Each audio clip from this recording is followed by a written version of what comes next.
Congressman Kingston, what does Congress maybe play a role? There's a crime bill that they're tackling this week. We know that cashless bail, anything you can do to try and not incentivize criminals. But then we have this assassination culture that so many are saying is becoming way too pervasive. The trans ideology, the suspect living with, according to the governor and President Trump, somebody who was a man transitioning to a woman.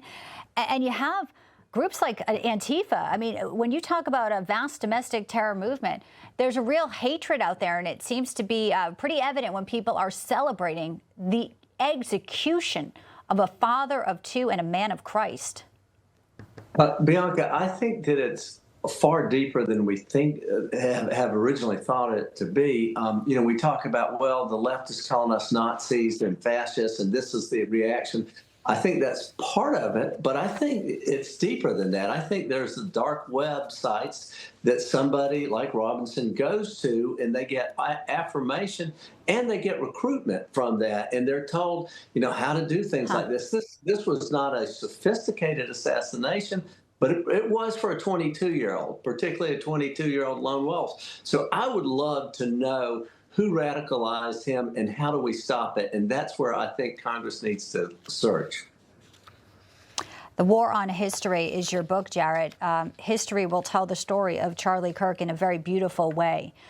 We see churches fold. Look at the Kennedy Center, the lines. Tonight we'll see a prayer vigil led by Speaker Johnson. The bottom line is you have a situation where a young leader of a conservative movement now has triggered so much emotion around the world. We will obviously see the gathering at his funeral. But Jarrett, you talk about the war on history. The history right now has been, in many ways, the left indoctrinating our children to a point where transgender kids were getting affirmed, and parents didn't know what was going on in their schools. And it was legal in some states for all of this.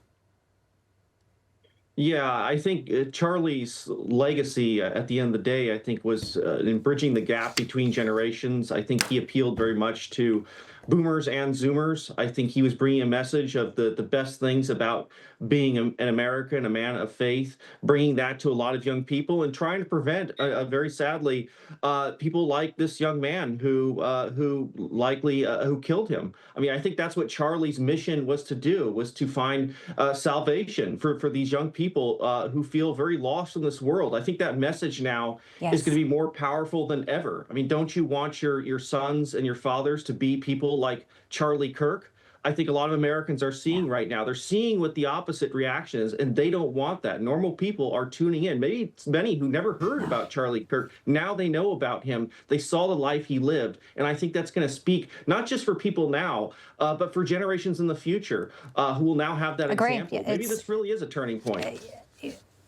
You see his social media following is just going up and up. The people who are following, who are learning about him. I do have the J.D. Vance soundbite from earlier today. Let's play this now.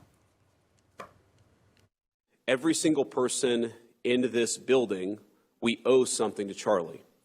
He was a joyful warrior for our country. He loved America. He devoted himself tirelessly to making our country a better place. He was a critical part of getting Donald Trump elected as president, getting me elected as vice president. And so much of our success over the last 7 months is due to his efforts.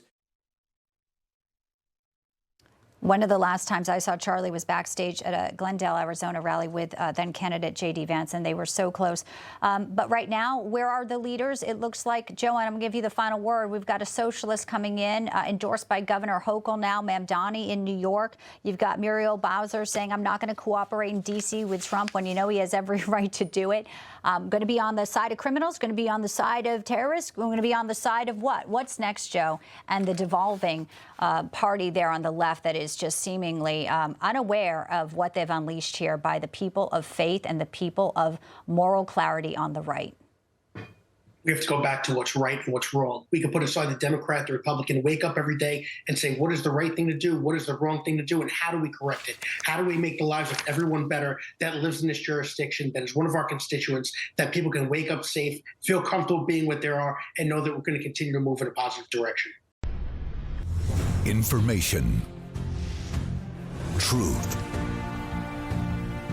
is freedom. Is Newsmax. It's real news for real people.